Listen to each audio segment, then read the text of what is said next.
শুরু হয়েছে ওই জায়গায় ডিব্বা ফুটাইছে, ঠিক আছে। ওরা অজস্র মারামারি, একটা রণক্ষেত্র মনে হয় দেখলে এটা যুদ্ধের একটা ক্ষেত্র বিশেষ।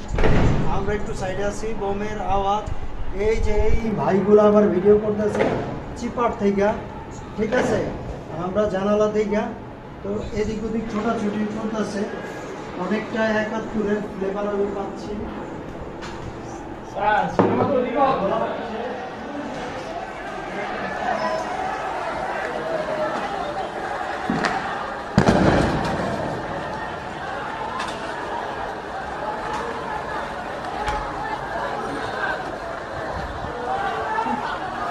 El gordo,